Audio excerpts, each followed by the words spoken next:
ಆದರೆ ನೋಡು, ನೀನು ದಿಗ್ಲು ಬೀಳ್ಬೇಡ. ನಿಂಗೆ ಯೋನಾಗೋಕ್ಕೂ ನಾನು ಬಿಡೋಕ್ಕಿಲ್ಲ.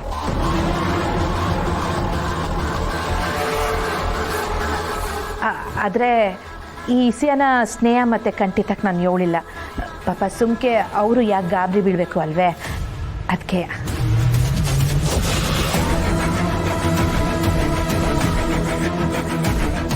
ನನಗೆ ಅರ್ಥ ಆಯ್ತದೆ ಪುಟ್ಟಕ್ಕ. ಈಗ ನಾನು ಹೇಳ್ತಿರೋ ಇಸಿಯ ನಿಂಗೆ ನೆಲ ಕೂಸ್ದಂಗೆ ಆಗ್ಬೋದು, ಆದರೆ ನಾನು ಹೇಳ್ತಿರೋದು ಆಟುವೆ ದಿಟ ಪುಟ್ಟಕ್ಕ.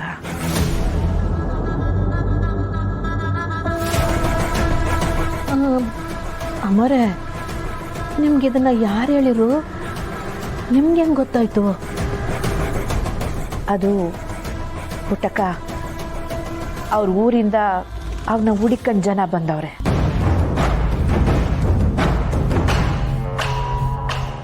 ಊರ್ನಾಗೆ ಸ್ಯಾನೆ ಅನಾಹುತ ಮಾಡ್ಕೊಂಡವ್ರೆ ಪುಟ್ಟಕ್ಕ.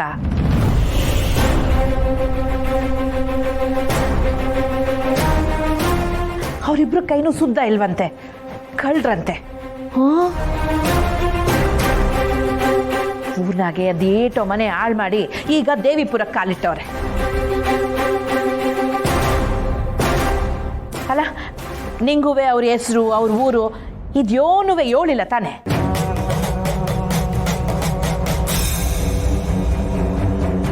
ಅದೇ ಮತ್ತೆ ಹೆಂಗೆ ಹೇಳ್ತಾರೆ ಹೇಳು? ದಿವಸಕ್ಕೆ 4 ಕಿತ ಹೆಸರು ಬದಲಾಯಿಸ್ಕೊಳ್ತಾಳಂತೆ ಆ ಹುಡುಗಿ. ಆದರೆ ಅವ್ರು ನೋಡಿದ್ರೆ ಹಂಗೆ ಕಾಣಕ್ಕಿಲ್ಲ. ಅದೇ ಅವ್ರ ಬಂಡವಾಳ ಪುಟ್ಟಕ್ಕ. ನೀನೊಂದು ಕಿತ ಜೈಲ್ನಾಗ ಹೋಗಿ ನೋಡು. ಕೈದಿ ನನ್ನ ಮಕ್ಕಳೆಲ್ಲ ಏನು ಕದೀಮ್ರಂಗ ಕಾಣ್ತಾರೆ? ಒಳ್ಳೆಯವ್ರಂಗೆ ಕಾಣ್ತಾರೆ. ಹುಷಾರಾಗಿರ್ಬೇಕಾಗಿರೋದು ನಾವು.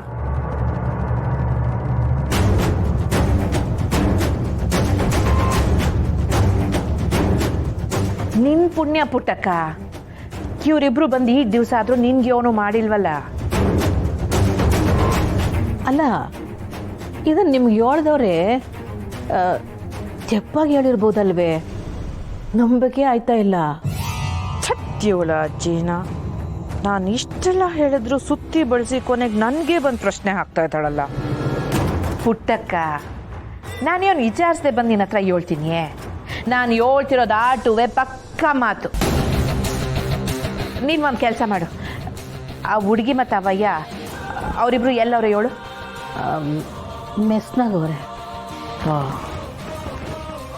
ಅವರಿಬ್ರು ಕರಿ ಪುಟ್ಟಕ್ಕ. ಆ ಊರಿಂದ ಬಂದಿರೋ ಜನಗಳಿಗೆ ನಾನೇ ಇವ್ರನ್ನ ಹಿಡ್ಕೊಡ್ತೀನಿ.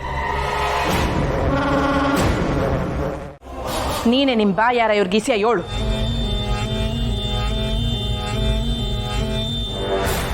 ಅಮ್ಮರೇ, ನಮಗೆ ಬೇರೆ ಯಾರೂ ದಿಕ್ಕಿಲ್ಲ.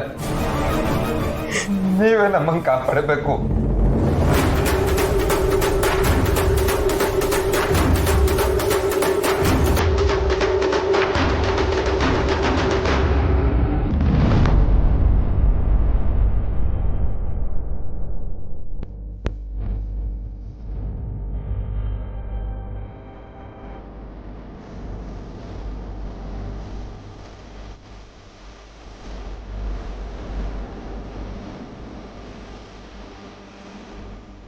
ಸಾನಾ, ದೋಸೆ ಸಾಕಂತೆ.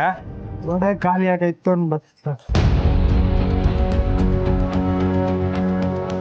ಸಾನಾ, ಫೋನ್ನಾಗ ಸುದ್ದಿ ನೋಡ್ದಾ? ಸ್ನೇಹ ಊರ್ನಾಗೆ ಒಳ್ಳೊಳ್ಳೆ ಕೆಲಸ ಮಾಡ್ತಾಳಂತೆ. ಎಲ್ಲ ಕಡೆ ಅವಳದೇ ಸುದ್ದಿ.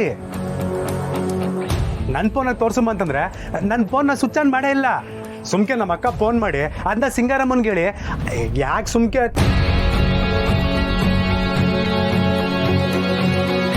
ನನ್ನಿಂದ ನಿನಗೆ ತೊಂದರೆ ಕಾಳಿ. ಸಾನಾ, ಹಂಗೆಲ್ಲ ಏನಿಲ್ಲ. ನಾನು ನಿನ್ನ ಜೊತೆಗೆ ಖುಷಿಯಾಗಿ ಇವನಿ.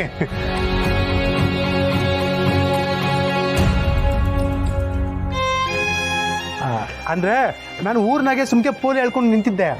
ಇಲ್ಲಾದ್ರೆ ನಿನ್ ಜೊತೆಗೆ ಬಂದು ಕೆಲಸ ಮಾಡ್ಕೊಂಡು ಖುಷಿಯಾಗಿ ಇವನಿ ಅಂತ ಹೇಳಕ್ ಬಂದೆ.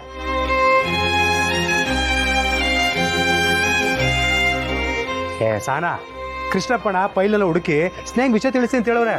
ನೀನೇನು ಬೇಸರ ಮಾಡ್ಕೋಬೇಡ. ಅವೇ ಇಷ್ಟಕ್ಕೂ ಅಲ್ಲೇನು ಕೆಟ್ಟದಾಗ್ಲಿಲ್ವಲ್ಲ, ನೀನ್ ಯಾಕೆ ಟೆನ್ಷನ್ ತಗೋತ್ಯಾ? ಇನ್ನು ಏನು ಆಗಿಲ್ವಲ್ಲ ಅನ್ನೋದೇ ನನ್ನ ಚಿಂತೆ. ಇದೇನವಿ ಹಿಂಗೆ ಹೇಳ್ತಿದ್ಯಾ? ಬರೀ ಆಸ್ತಿಗೆ ಆಸೆ ಪಟ್ಕೊಂಡು ಅಥವಾ ಸಣ್ಣ ಪುಟ್ಟ ಉದ್ದೇಶ ಇಟ್ಕೊಂಡು ಆ ಸಿಂಗರಮ್ಮ ಮನೆಯೊಳಗೆ ಬಂದಿದ್ರೆ ಇಟಷ್ಟು ಜೀವನ ಮಾಡಬೇಕಿತ್ತು. ಆದರೆ ಆ ಸಿಂಗರಮ್ಮ ಇಲ್ಲಿ ಗಂಟ ಸುಂಕಿ ಅವಳೆ ಅಂದರೆ ಬ್ಯಾರೆ ದೊಡ್ಡ ಪಿಲಾನೆ ಮಾಡಿರಬೇಕು.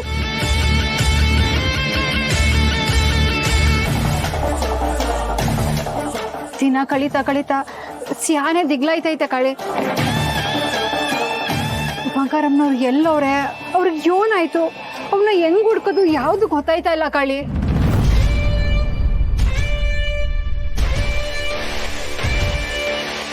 ಈಗ ಅಧಿಕಾರದಾಗಿರೋ ಸ್ನೇಹನ ಎಲ್ಲ ಕಂಡುಹಿಡಿಬೇಕು.